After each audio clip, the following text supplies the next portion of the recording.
आज नया साल का शुभ दिवस है। आप सबको शुभ आशीर्वाद।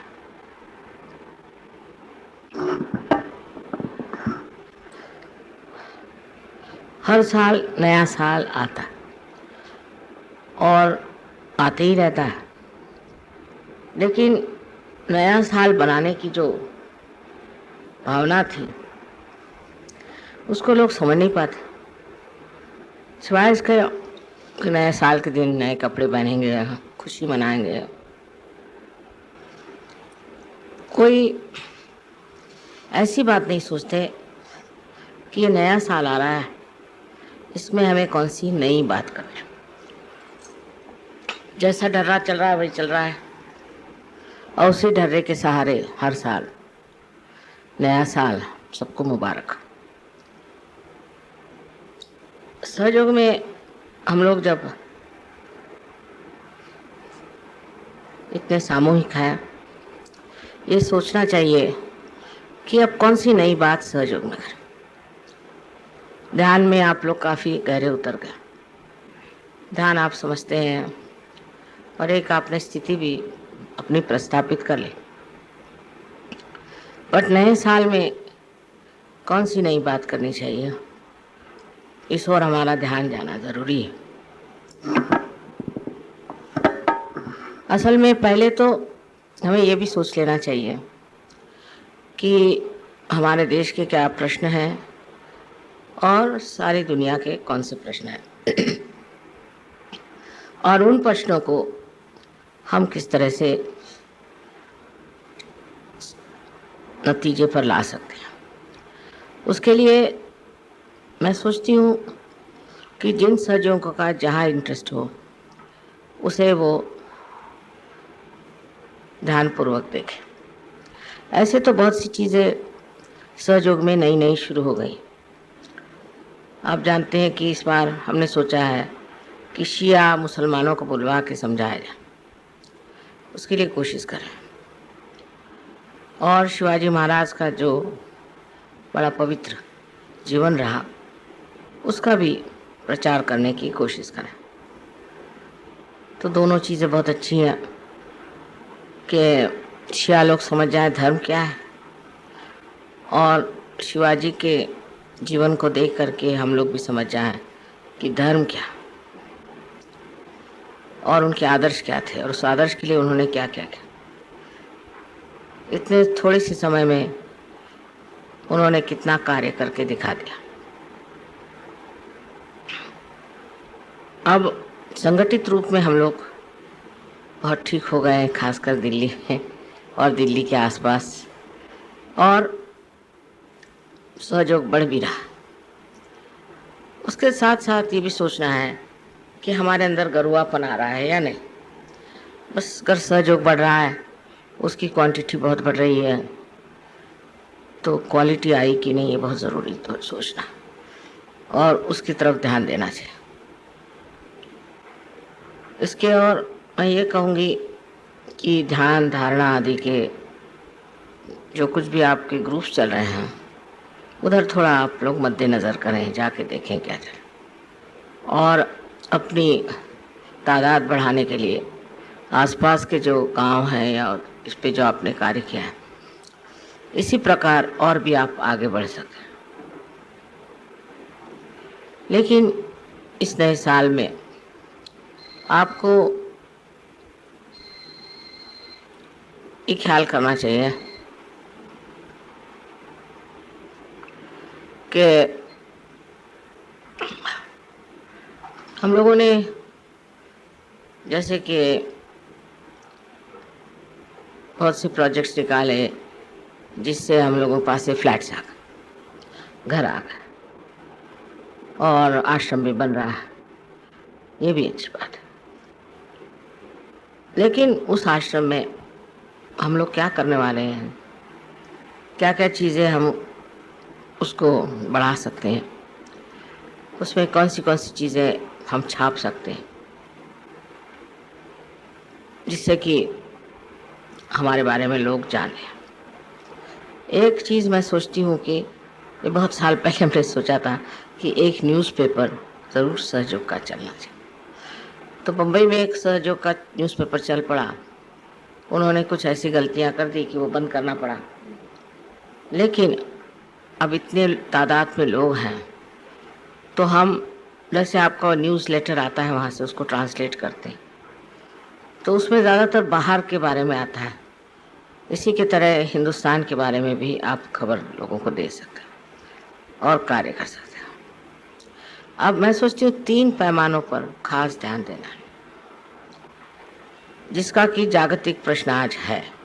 उन तीनों चीज़ों पे आप अगर ध्यान दें तो पहली चीज़ मेरे समझ में आती है वो है शांति, कि हम अपने अंदर शांति प्रस्थापित करें और बाहर जो अशांति है उसका कारण ढूंढ के निकालें। वो क्यों अशांति है, किस वजह से सारे देश में गड़बड़ या दूसरे देशों में गड़बड़ है, इसकी जड़ें पहले पता लगानी चाहिए और उसमें हम किस तरह से कार्यान्वित हो सकते हैं। अब जैसे कि चेचिनिया का प्रश्न है, तो हमने रशियन से बात करी तो उनकी बात वो कहते हैं कि हमारी तो कोई छापता ही नहीं, सब वन साइडेड मामला चल रहा है। तो उन्होंने जो बताया कि चेचिनिया में जो गड़बड़ है वो ये है कि हम अगर साम्राज्यवादी हैं और हम अगर डेमोक्रेटिक कंट्री है तो इसमें दोनों में बड़ा फ़र्क है। डेमोक्रेटिक कंट्री में आप लोकशाही में, जो लोकशाही है उसमें आप किसी भी एक धर्म के ऊपर राज्य नहीं कर सकते, और वो धर्म की जो अपना अकेलापन लिए हुए एक्सक्लूसिव रिलीजन, जैसे ये तीनों धर्म जो हैं, बुद्ध का भी वही हाल है, बुद्ध भी वही और महावीर भी वही।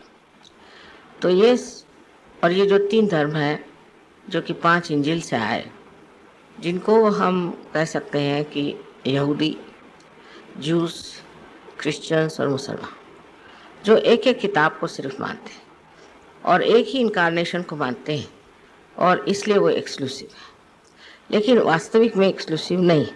अब ये पॉइंट उनको लिखना चाहिए।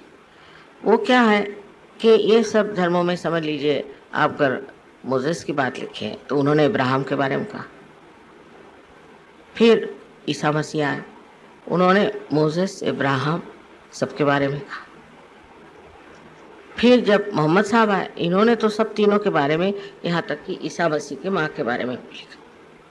तो ये धर्म जो है एक्सक्लूसिव नहीं, ये बनाए गए, इसीलिए झगड़ा होता है। और अगर उनसे अगर कोई कहे कि कोई विश्व धर्म बनाए तो वो इस बात को बिल्कुल नहीं पसंद करते, क्योंकि फिर वो लड़ेंगे कैसे। जो लड़ने की उनकी जो अभी इच्छा है, प्रवृत्ति है, उसे वो कैसे समाधान दे सकते हैं। इसलिए वो इस चीज़ को मानने को तैयार नहीं कि धर्म है उनका जो है एक्सक्लूसिव, और ये सारे एक्सक्लूसिव धर्म के ऊपर हम अगर चाहें कि डेमोक्रेसी में एक एक इधर यहूदी आ जाए, इधर वो आ जाए, उधर वो आ जाए, तो झगड़ा चलते ही रहे। इसलिए उनको विश्व धर्म में आना चाहिए। विश्व धर्म में आते ही ये भावनाएं टूट जाएंगी कि हम अलग हैं और वो तो अलग हैं। अब देखिए अब अगर आप देखें तो आज भी, इस वक्त भी हर जगह धर्म को लेकर के बड़े बड़े संग्राम हो रहे हैं। वो सब खत्म हो जाए, अगर ये हो जाए कि ये धर्म एक्सक्लूसिव है ही नहीं, आप लड़ क्यों रहे।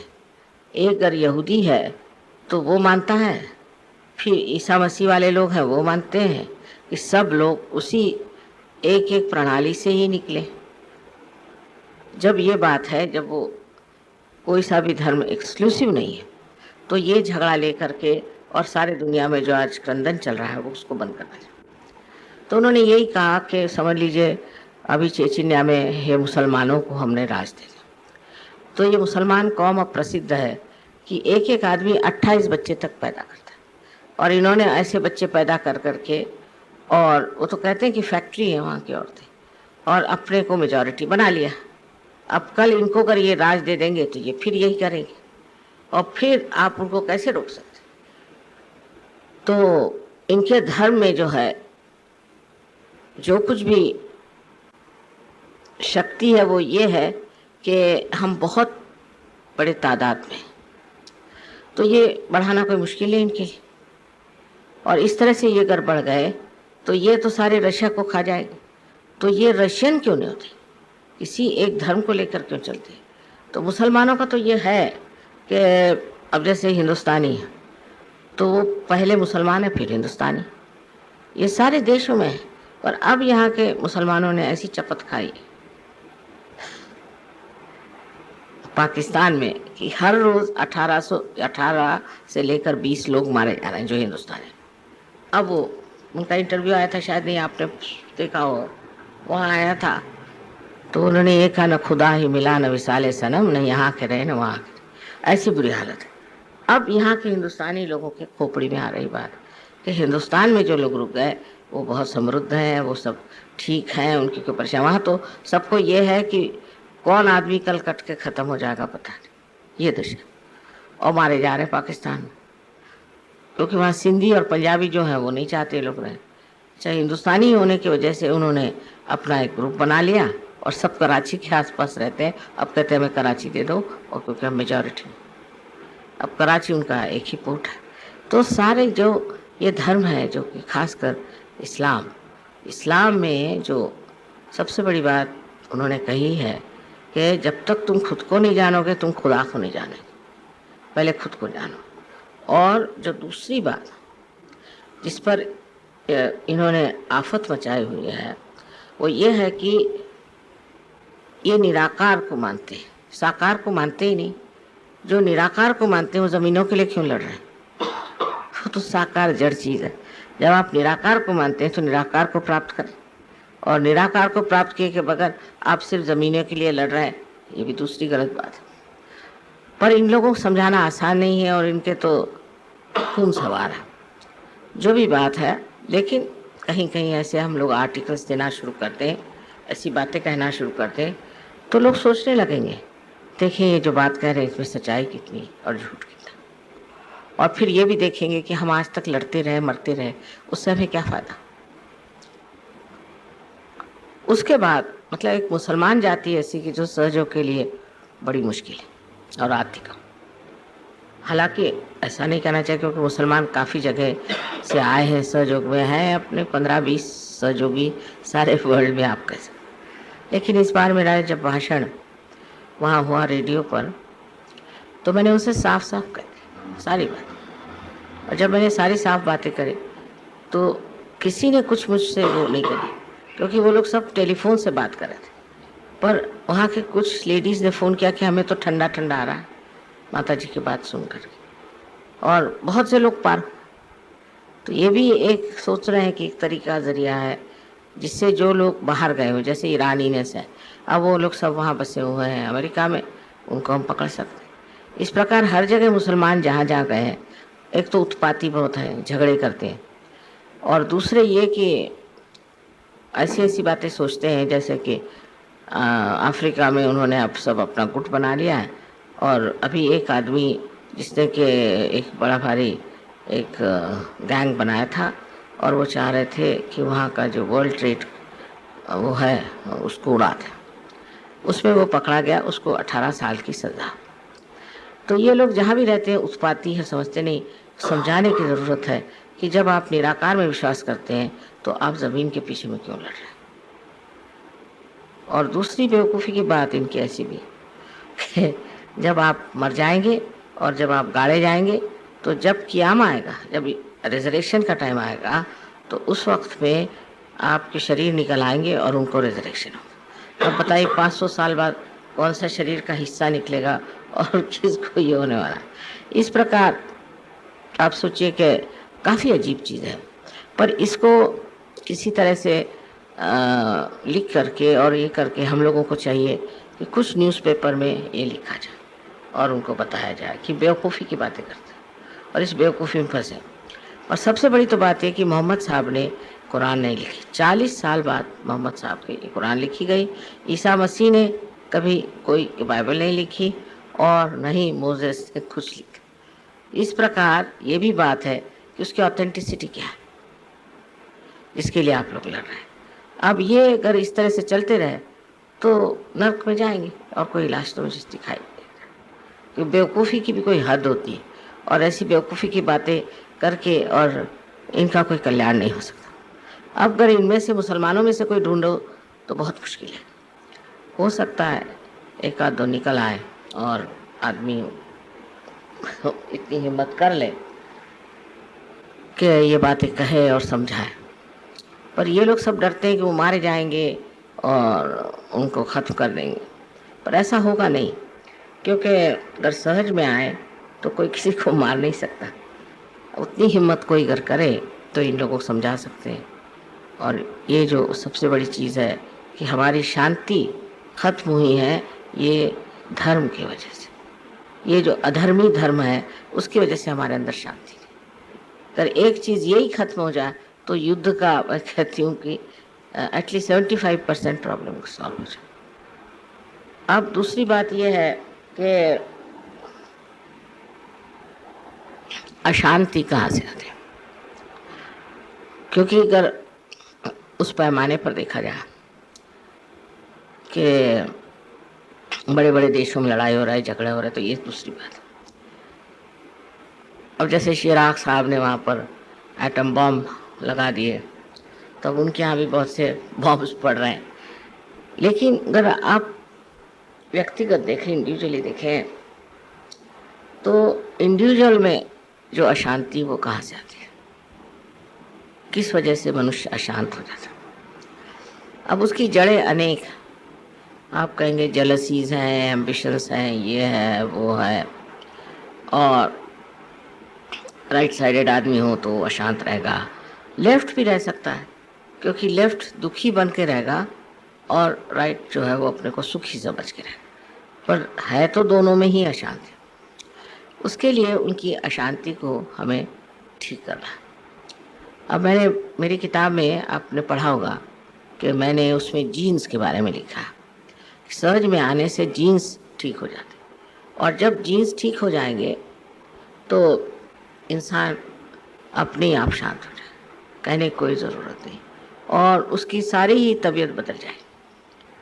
तो उसमें मैंने काफ़ी एक्सप्लेन करके बताया है फॉस्फोरस पे, कि फॉस्फोरस जो जीन्स में होते हैं, तो जब आदमी ड्राई हो जाता है तो फॉस्फोरस एक्सप्लोड करता है। वो तो आप जानते हैं एक्सप्लोड करता है। तो अभी गर्ली कर कह रहे थे कि माँ ये तो पॉइंट किसी ने आज तक कहा ही नहीं। एक साहब को फॉस्फोरस पे 3 लोगों को नोबेल प्राइज़ मिला, पर ये जो बात आपने कही ये किसी ने आज तक कही नहीं। तो मैंने कहा भी ये नोबेल प्राइज़ के लिए तो गए हुए हैं, शायद हो ही जाएगा पीस पर बात क्या है कि जब आदमी के अंदर अशांति आ जाती है तो अशांति में ग्रुपबाजी हो सकती है। मैं सोचती हूँ 2 तरह से होती है। एक तो अहंकारी लोगों की होती है, और दूसरी जो कि लेफ्ट साइडेड है, पजेस्ट। अफ्रीका की जो गड़बड़ है वो है पजेस्ट लोग, लेकिन बाकी जो हैं इनके अहंकार की। तो अगर अहंकार और पोजीशन दोनों को अगर हम लोग नष्ट कर दें तो हम शांत हो जाए, और उस शांति के माध्यम से हम स्वयं ही दूसरों को शांति दे सकते। तो ज़्यादा ध्यान इधर करना चाहिए कि भाई देहात में गए, वहाँ लोगों को रियलाइजेशन दिया सर, उनको शांति का महत्व समझा। अब जैसे नॉर्थ के जो गाँव हैं उसमें एक खराबी जो बहुत पाई जाती वो कि यहाँ पर मुसलमान मेंटालिटी की वजह से औरतों को बहुत दबाया जाता है, और फिर औरतों को जब आप दबाते हैं तो जब वो खड़ी होती हैं तो भी मर्दानों से बढ़ के। तो ये जो रिस्पेक्ट फॉर वीमेन होनी चाहिए, और यहाँ की औरतें भी ऐसी कुछ पिछड़ी हुई हैं कि वो समझ नहीं पाती कि अपना सेल्फ रिस्पेक्ट क्या है। अब सहयोग में मैं देखती हूँ हमारे यहाँ औरतें बड़ी कमज़ोर हैं, हालांकि मैं एक औरत हूँ। ध्यान नहीं करना, मतलब बैक बाइटिंग, झगड़ा लगाना, अभी ये धंधे चलते रहते, और सबसे बड़े तो डोमिनेशन। अब ये चीज़ें जो इन औरतों में आ गई हैं उससे अपनी शक्तिहीन हो जाती है, क्योंकि औरतों से शक्ति आती है, पोटेंशियल तो वो, और जब वो इस तरह से बिहेव करने लग जाती हैं तो सारे ही समाज की जो शक्ति है ख़त्म हो जाती है। तो सबसे बड़ी बात यह है कि अपनी औरतों में शांति प्रस्थापित करना चाहिए, और उसके लिए हस्बैंड में भी शांति होनी चाहिए। वो अगर शांत हो और वाइफ की रिस्पेक्ट करे तो मेरे ख्याल से बच्चों में भी शांति आ जाएगी, घर में भी शांति आ जाएगी। अब यहाँ पर जो एक तरह का एग्रेशन है पुरुषों का, वो वहाँ तक कभी सीमित रहेगा ही नहीं, वो वापस लौट करके आदमियों पे आए। तो जो कंपेनियनशिप होती है, जो आपस में प्यार से बात करना, आपस में अच्छे से बात करना, सबके सामने किस तरह से बिहेव करना चाहिए, और वैसे भी इस चीज़ पे हम लोगों को ध्यान देना चाहिए। जैसे बहुत से लोगों को मैंने देखा है कि उनकी बीवियाँ किस काम की नहीं, सर्च के लिए खोपड़ी बिठा दें, खोपड़ी पे बैठ जाएंगे। बहुतों के हस्बैंड ऐसे कि वो अपने बीवियों को परवाह नहीं करते और उनको मारते पीटते रहे। अब भी सहयोग में ऐसे केसेस, इससे बड़ा दुख होता है मुझे कि अब भी अगर मियाँ और बीवी में कंपेनियनशिप नहीं आता है तो ये कोई सीरियस बात है, मेरे लिए बड़ी सीरियस बात है कि कंप्लीट कंपेनियनशिप। क्योंकि अब आप सहयोगी हो गए, वाइफ भी आपकी सहयोगी है, और जब दोनों आदमी एक ही इसमें बैठे हुए हैं तब उनमें आपस में झगड़ा कैसे होना ही नहीं चाहिए, क्योंकि ये बड़ी डेंजरस चीज़ है। जब आप सहयोग में आए हैं और आपस में लड़ रहे हैं तो सबसे तो बड़े कि आपसे डेटी सब नाराज हो जाए और किस आफत में फंसेंगे वो कह रहे। ये बड़े ध्यान देने की बात है। समझ लीजिए एक औरत है और एक आदमी ऐसा है कि वो ज़बरदस्ती उसे परेशान कर, बेकार, ये नहीं अच्छा, वो नहीं अच्छा, ऐसा नहीं वैसा। तो एक दिन ऐसा आ जाएगा कि उस आदमी की सारी डेटीज उससे नाराज हो जाए। लक्ष्मी का प्रॉब्लम, लक्ष्मी का नहीं हुआ तो हार्ट का प्रॉब्लम। सबसे तो बढ़ के लेफ्ट नाभि जब पकड़ जाती तो और तरह की बीमारियां हो सकती। अब लेफ्ट नाभि पर बहुत ही ज़्यादा मैंने काम किया है और मैं देखती हूँ कि लेफ्ट नाभि जो है वो बड़ी मुश्किल से ठीक होती है, क्योंकि इंट्रोस्पेक्शन नहीं, सोचते नहीं कि लेफ्ट नाभि हमारी क्यों पकड़ रही। फिर समझ लो वाइफ है, वो ज़बरदस्त है और सुनने को तैयार नहीं और अपना ही चलाती, जो भी है अपमान करती। उनसे बैठ के बात करो, आपस में रिपोर्ट होना चाहिए, बातचीत होनी चाहिए। अब लोग सहयोग में आते हैं तो देखा जाता है कि चले सहयोग के पीछे, कभी मियाँ बीवी की बातचीत नहीं, बच्चों से बातचीत नहीं। ये तो ऐसे ही हुआ जैसे कि इंग्लैंड अमेरिका में लोग हॉलीडे में जाते हैं। सहयोग के लिए टाइम देना चाहिए, उसके लिए मेहनत करनी चाहिए, पर कंपेनियनशिप में दोनों मिलके, बच्चों को भी इसमें लाइए, वाइफ को भी लाइए, सबको ला करके। अगर आप चाहें कि आप तो सहयोग का कार्य करते रहे और वाइफ अपनी घर में बैठी रहे, जाते साथ तो बिगड़ पड़े। तो कोशिश ये करनी चाहिए कि पूरी कंपेनियनशिप हो, वाइफ से डिस्कस करें, उससे बताएं कि ये प्लान है, कैसे करें, क्या करें। उनका भी उत्थान होना चाहिए, उनकी भी इंटेलेक्चुअल लेवल बढ़नी चाहिए, उनकी भी सूझबूझ बढ़नी चाहिए। सो ये जो मुसलमानों के असर से यहाँ पर मैंने देखा है कि अब उल्टा हो रहा है। पहले तो मैं देखती थी कि औरतें बहुत दब्बू थी, अब वो औरतें आदमियों को दबोच रही। तो ये जो एक्शन रिएक्शन है, इसको सहयोग में एकदम ख़त्म कर देना चाहिए। और उसका इलाज ये है कि पहले अपने जीवनी में, अपने वैवाहिक जीवन में ये ठीक है। अब जब आप शांत हो जाएंगे तो आपके बच्चे भी शांत हो जाएं।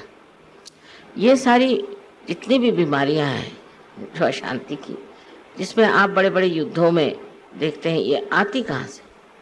ये मनुष्य से आती, कोई आकाश से नहीं आती, कोई आपके पेड़ों से नहीं आती। ये जो जड़ इसकी जो है मनुष्य है। और अगर मनुष्य ही इस चीज़ में शांति में रम जाए और उसमें वो पनप जाए और उसके लिए वो बड़ी गौरवशाली चीज़ समझे कि मैं बहुत शांत चित्त हूँ, कम से कम अपने सामाजिक ढर्रा ठीक हो जाए। जो सामाजिक ढर्रा है उसको ठीक करने का भी कार्य सहयोगियों को करना है। पर जो आपस में लड़ते रहते हैं वो क्या जा करके सामाजिक ढर्रा करें। बहुत बार ऐसी शिकायत आती कि माँ वो साहब तो बहुत अच्छे, उनकी बीवी बड़ी ज़बरदस्त। फिर कहीं आता उनकी बीवी अच्छी तो साहब बड़ी ज़बरदस्त। इस प्रकार बहुत बार रिपोर्ट्स आते हैं। तो हम लोगों के पास तो अपनी एक सभ्यता है, अपना एक तौर तरीका है। उस सभ्यता से वंचित होकर के और हम गलत काम कर रहे हैं। क्योंकि अपने यहाँ कम से कम जैसे हम महाराष्ट्र में देखते हैं, बीवी की बहुत इज्जत करते हैं और बीवी भी हस्बैंड की बहुत इज्जत करती है। एक सभ्यता है और उसमें ऐसा नहीं चलता कि हस्बैंड वाइफ को सोचता है कि वो कोई और चीज़ है या उसका दर्जा उससे कम है। ये बहुत बार मैंने समझाया कि रथ के दो पहिए होते हैं, एक अगर छोटा बड़ा हो जाए तो ठीक नहीं, दोनों की सिमिलैरिटी नहीं होती। उनकी ये कहना चाहिए कि उनकी हाइट एक होती, बनावट एक होती, सब होती, पर दोनों अगर राइट का लेफ्ट में लगा और लेफ्ट का राइट में लगा तो लगेगा ही नहीं। तो दोनों में जो है अपनी अपनी विशेषता। जैसे एक औरत है, औरत की अपनी कमज़ोरियाँ कहने से उसकी एक अपनी तबीयत होती है। आदमियों की अपनी तबीयत होती है, घड़ी लगाए रहते हैं, घड़ी चलती रहती आदमियों की। तो मैं तो बहुत आदमियों से तुम घड़ी उतार दो पहले। अब औरतों को है ज़रूर थोड़ा टाइम लगता है, कहीं जाना हो कुछ हो, अब वो टाइम से नहीं चले तो हो गया, आदमी लोग खत्म।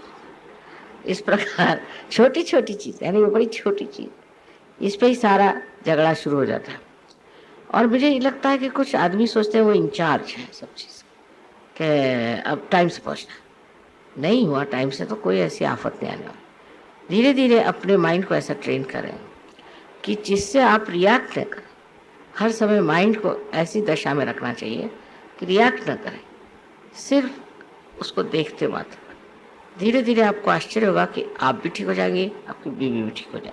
और दोनों को ये चीज़ प्रैक्टिस करें कि दोनों जो है इसको विटनेस की तरह से। तो ये जान लेना चाहिए कि औरत चीज़ अलग है, आदमी अलग चीज़ है, और उनके ज़रिए अलग है, उनके तरीके अलग हैं। हालांकि दोनों की समझ लीजिए सिमिलैरिटी यही है कि दोनों इंसान हैं।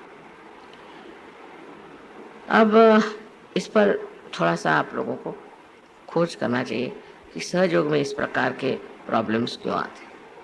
जैसे एक लड़की लखनऊ की आई थी यहाँ पर शादी होकर, उसके 2500 प्रॉब्लम खड़े हो।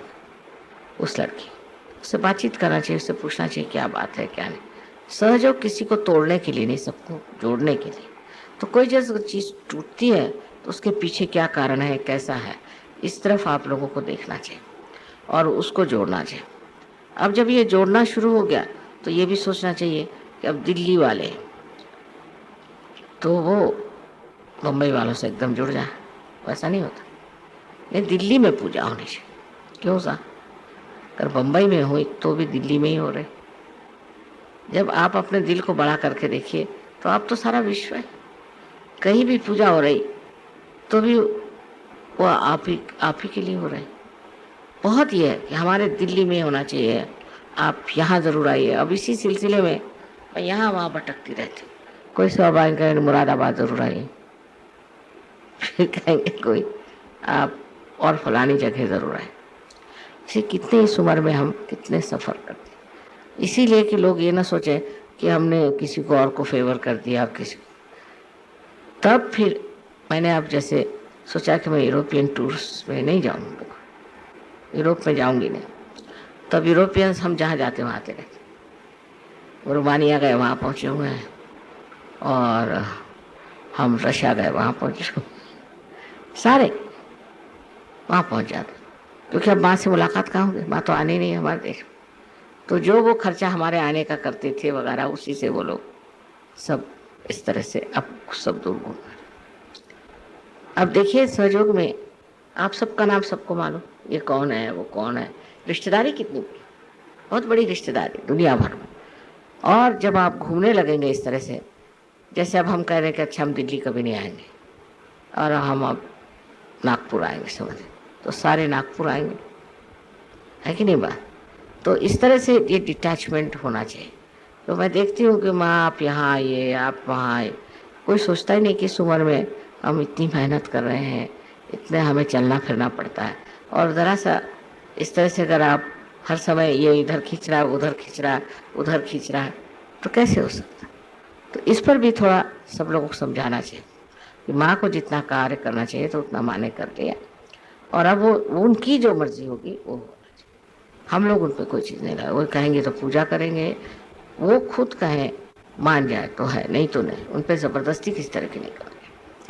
इससे एक हो जाएगा कि हमारी हेल्थ थोड़ी बच जाएगी। अगर और थोड़ा कार्य करने का है, उसके लिए मैं नहीं चाहती कि मेरी खींचातानी हो।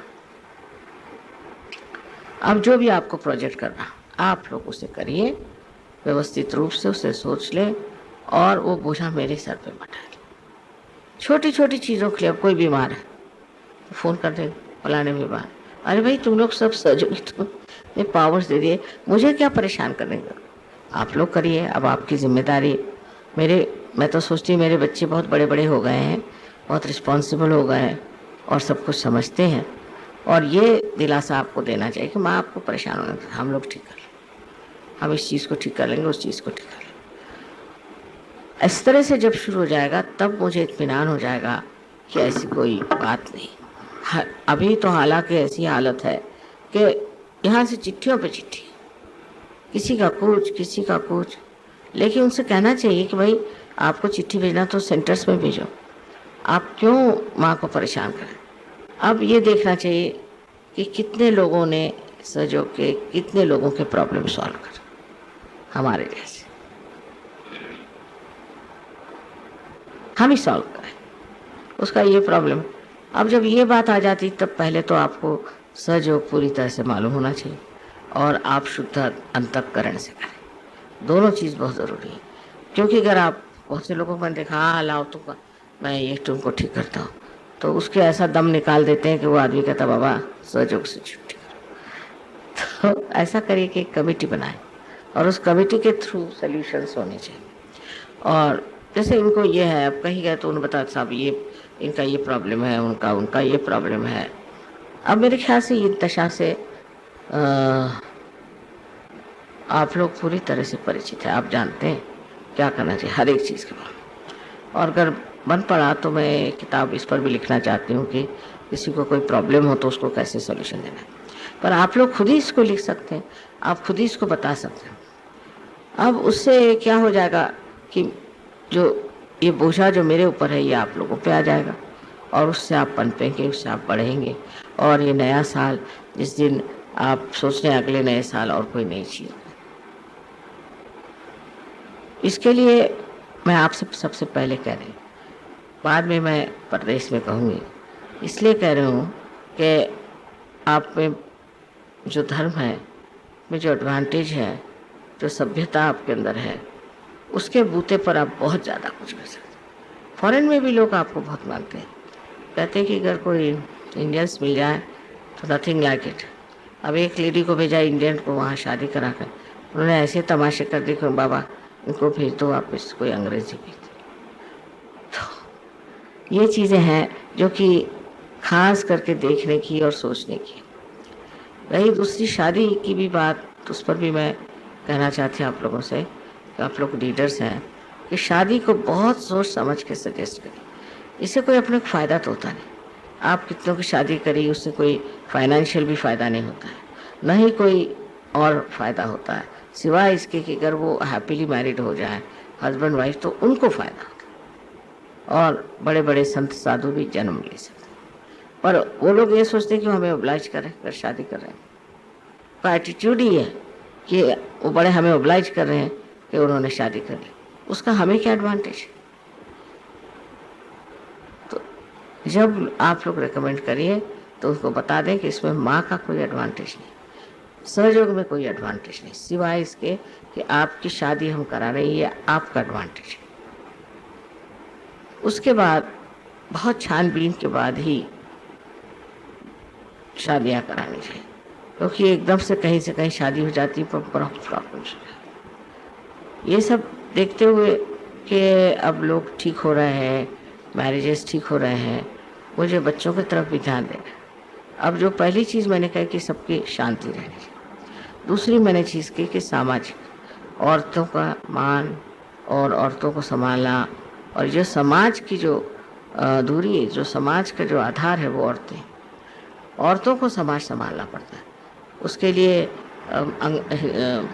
पुरुषों की इतनी ज़रूरत नहीं, पुरुषों का काम है कि अपना इकोनॉमिक्स पॉलिटिक्स करते हैं, पर औरतों को समाज तो वो सैक्रिफाइसिंग होना चाहिए, समझदार होनी चाहिए और सूदने होनी चाहिए, तब ये समाज अपना ठीक रहेगा। अब बहुत सी औरतें हैं भी जनरस नहीं हैं, कभी सहयोग के बारे में खास जानती नहीं, और जो जानती हैं वो अपने पता नहीं क्या समझती। तो उनमें बैलेंस लाना, उनको बिठा के समझाना, ये बहुत ही ज़रूरी काम है। दिखने में लगता है कि ऐसी कोई बात नहीं, लेकिन मैं सोचती हूँ कि ये बड़ी अहम बात है, बहुत इम्पोर्टेंट बात है कि जो हमारे यहाँ की स्त्री है उसको पता होना चाहिए वो क्या है, किस लिए इस दुनिया में आए, उसका क्या कार्य है। वो है समाज बनाने वाली, और उसको समाज बनाने में कहाँ तक आप मदद कर रहे हैं या समझ रहे हैं। इस तरह से एक ध्यान इधर हो जाए तो दूसरा मतलब ये कि औरतों की तरफ ध्यान देना चाहिए, बहुत ज़रूरी है। तीसरी जो चीज़ मैंने बताई है वो है कि बच्चों के बारे में। अब बच्चों के बारे में भी हमारे जो ख्यालात हैं, जो कुछ भी है, उसको समझना चाहिए। बच्चों से बातचीत करनी चाहिए, पूछताछ करनी चाहिए। इंग्लैंड में एक किताब उन्होंने छापी जिसमें उन्होंने बच्चे सबके बारे में क्या कहते हैं वो लिखा। वो जब छापी और जिस दिन पब्लिश हुई दूसरे दिन सारी की सारी बिकी। और अब भी यह हाल है कि आपको किताब मिलना मुश्किल, क्योंकि इतनी मज़ेदार है बच्चों की चीज़ और सब लोग पढ़ना चाहते हैं। बच्चे क्या कह रहे हैं, बच्चों का क्या है, बहुत ही प्यारी प्यारी बातें उसमें बच्चों ने बताई। यहाँ तक कि उस ज़माने में जो प्राइम मिनिस्टर थे वो और मिनिस्टर्स थे उनके बारे में। उससे दो चीज़ हो जाएगी कि एक तो समाज में बच्चों की कोई अपनी कहना चाहिए शक्ति हो जाए। बच्चे जो कह रहे हैं उनमें क्या इनोसेंस है, उसके थ्रू ये क्या कह रहे हैं, ये सारे समाज को मालूम है। तब समाज से आदान प्रदान होता है। बच्चे देखते हैं कि हमने जो कही बात मानी गई, फिर जो बड़े हैं वो सोचते हैं कि ये बच्चों ने बात कही, इसको कैसे हमें अटेंड करना चाहिए। सो वो आदान प्रदान शुरू करना चाहिए।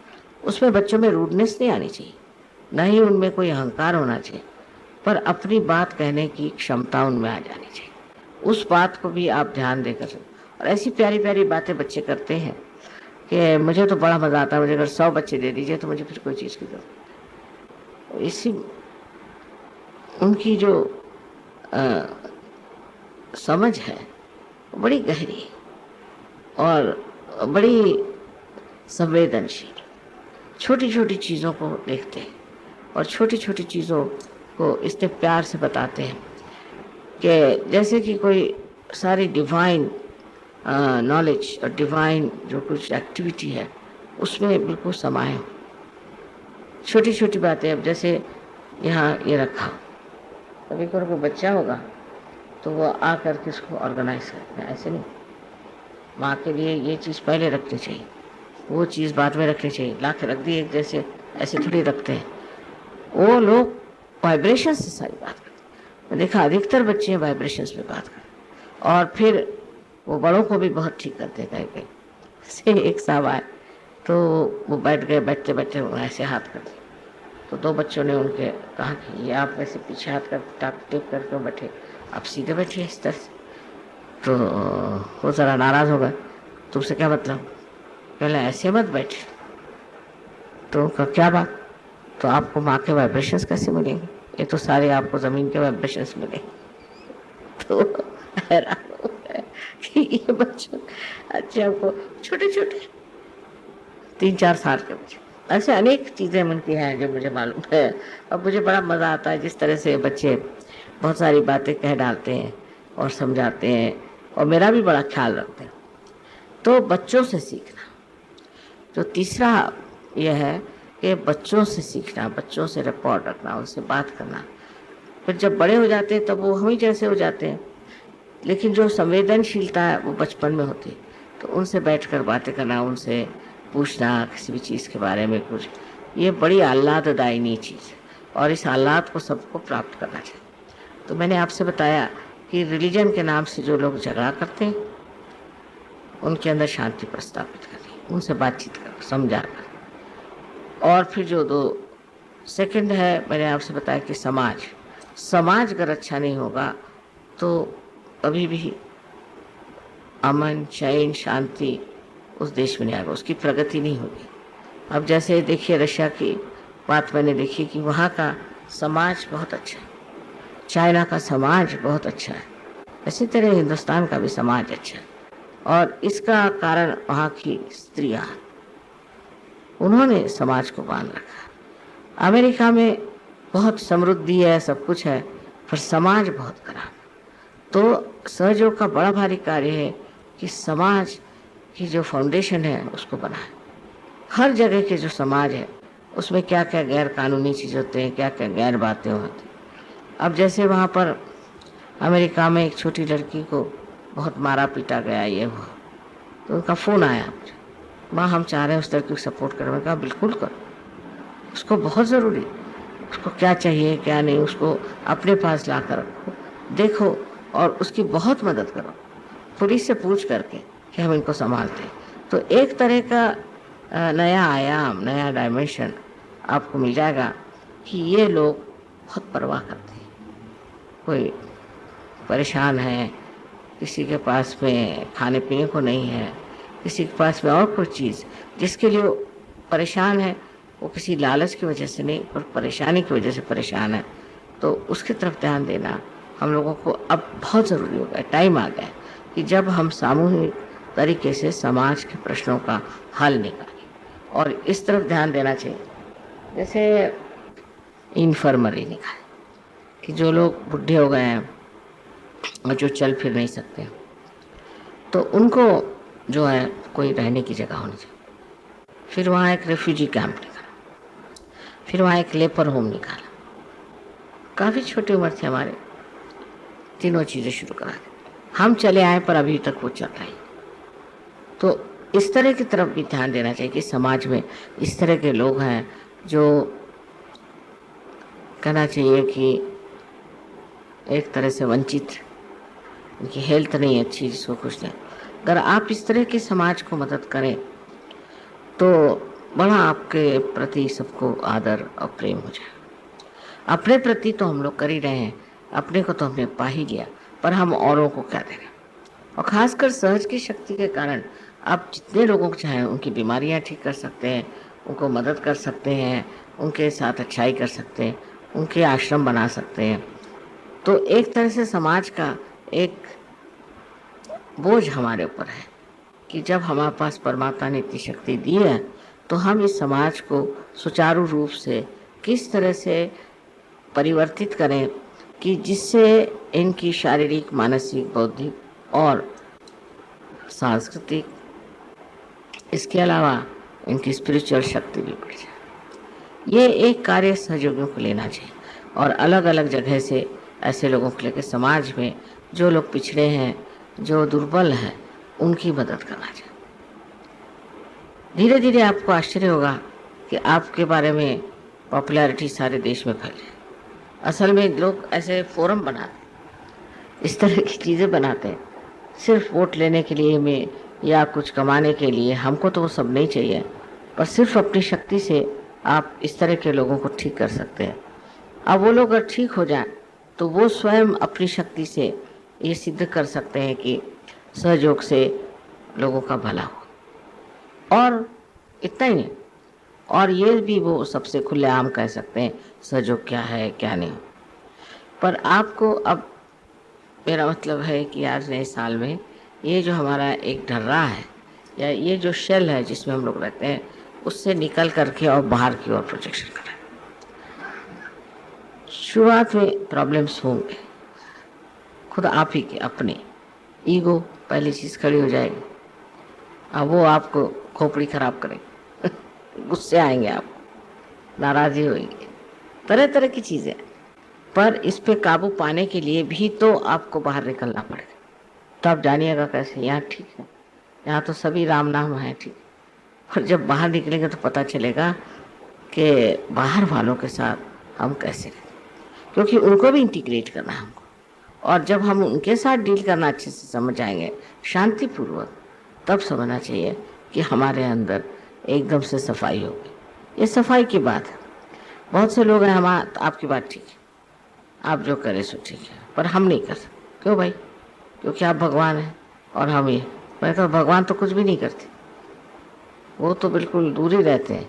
तो अगर हम भगवान हैं और हम कर रहे हैं, इसका मतलब ये है कि आप भी अपनी जो स्थिति है, जो आपने इतनी ऊंची स्थिति पाई हुई है, उसको आप इस तरह से बनाइए कि उसकी उपादेयता हो। ये नहीं कि बेकार में आप सहयोगी बने बैठे, उसके उपयोग में लाने की पूर्ण व्यवस्था होनी चाहिए जो आपके पास आ सकती है। और उसके जब आप अपने और ध्यान देंगे तो आप देखेंगे कि आपका घर, आपका समाज और आपका देश, सभी जगह एक तरह का नया स्वरूप आ जाए। अभी भी सहयोगी देखिए तो हैं बड़े अच्छे, उनके मुंह पर तेज है, आंखें चमक रही हैं, वाइब्रेशंस आ रहे हैं, ये तो कोई भी रियलाइज सोल के हो सकता है। पर आप में एक और चीज़ है, इसकी उपादेयता, इसका यूज़ आप दूसरों पर कर सकते, सामूहिकता। और जब वो चीज़ शुरू हो जाएगी सामूहिकता में, जब आपका आप अग्रसर होंगे, मूवमेंट होगी आपकी, तो आपको आश्चर्य होगा कि ये जो आपकी पावर्स हैं जो हैं, ये न तो आप सबको उससे ठीक कर सकते हैं पर आप उनको दे भी सकते हैं। पर ये आज तक हम लोगों ने, जैसे है ना कि सब लोग एक्सक्लूसिव बहुत है इस मामले, सहयोग माने सहयोग, और किसी से काय को बात करें। तो किसी भी पैमाने पर ये बात हो रही हो उसमें ध्यान देना चाहिए, और उधर बातचीत करने में कोई हर्ज नहीं, और नहीं इसमें कोई हर्ज है कि आप उन लोगों को सहयोग में खींचें, और जो नहीं है सहयोग में कोई हर्ज नहीं, पर उनके लिए तसल्ली और उनके लिए शांति देना ज़रूरी है। तो इस 3 पैमाने पर आप लोगों को काम करना है कि हम कैसे कर सकते। अब जैसे आप लोगों ने बैठ करके अभी मकान के लिए ठीक कर दिया, ज़मीन ठीक कर दी, बड़ी भारी बात। उससे बड़ी बात मैं कह रहा हूँ वो ये कि हम लोगों के जो दुनिया भर में रेपुटेशन है उसमें आना चाहिए कि ये गरीबों की मदद करते हैं, औरतों की मदद करते हैं, ये डाउन ट्रॉडन लोगों की मदद करते हैं, बीमारों की मदद करती है। मिशनरी झील से नहीं, पर यह कि अंदर से इनको महसूस होता है और ये करते हैं। इससे सहयोग के लिए 4 चांद लगता है, और ये हम लोगों को करना चाहिए, इसकी मेहनत करनी चाहिए, कोई मुश्किल चीज़ नहीं। तो ये नया साल में जो मैंने कहा इसको ट्रांसलेट करके भी आपको भेजना पड़ेगा, क्योंकि वो लोग तो सुनना चाहेंगे कि कैसे क्या। एक तरह से हमारे इंट्रोस्पेक्शन को बढ़ाना चाहिए, और जब वो बढ़ने लगेगा तो आप उस पॉइंट पर पहुंच जाएंगे जहां बिल्कुल निर्विचारिता आ जाएगी। और जैसे निर्विचारिता आ जाएगी आपको चाहिए कि उसको किसी तरह से आगे बढ़ाते रहें। निर्विचारिता में जो आप कार्य कर सकेंगे और कभी नहीं कर सकते। तो इसलिए अपनी तरफ ध्यान दे करके, अपनी ओर ध्यान दे करके अपने को निर्विचार होने का प्रयत्न करना। ध्यान में निर्विचारिता लानी चाहिए। उस निर्विचारिता में आप अपने माइंड से ऊपर चले गए और सारी जो कोई कॉस्मिक शक्तियाँ वो आपको मदद करेंगी, और आपको जो मन होगा वो सब हो सकता। पर ये सब करते वक्त आपको निर्विचार होना चाहिए, ये बहुत ज़रूरी बात है। और नहीं तो ये आधा इधर आधा उधर इस तरह से चलेगा। बहरहाल अब तो ये ज़रूर कहना चाहिए कि बहुत अच्छे हम लोग सब व्यवस्थित रूप से संगठित हो गए हैं। पर इसकी उपादेयता, ये जो हमने किया, जो हम रियलाइज सोल्स हो गए, तो क्या वो किस लिए किया? क्या बुद्ध के जैसे मरने के लिए किया, या महावीर के जैसे कपड़े उतारने में किया? किस चीज़ में इसका उपयोग किया हमने, कहाँ कर? और मैंने देखा है लोगों को वाइब्रेशंस का उपयोग बहुत करते हैं, कहीं जाए कोई प्रॉब्लम हो तो वाइब्रेशंस करना शुरू। पर ये तो अपने लिए हम करते हैं, अपने उपादेयता के लिए, या ज़्यादा ज़्यादा सहयोग के लिए। पर जो नॉन सहयोगीज हैं उनके लिए भी इसको इस्तेमाल करना चाहिए, और कोई कठिन बात नहीं। तो आपके अंदर ये शक्ति है, चाहे जिसको देना चाहे आप दे सकते हैं। तो तब जब ये परोपकारी होने की जो प्रवृत्ति आपके अंदर जागरूक हो गई तो कोई भी प्रश्न नहीं रह जाएगा। अब यही कहना है कि अपने जो भी कहा बैठ कर लिख लीजिए और उसका सिलसिला बना लीजिए, और सोचिए कि इस पर क्या कर सकते क्या नहीं कर सकते। धन्यवाद।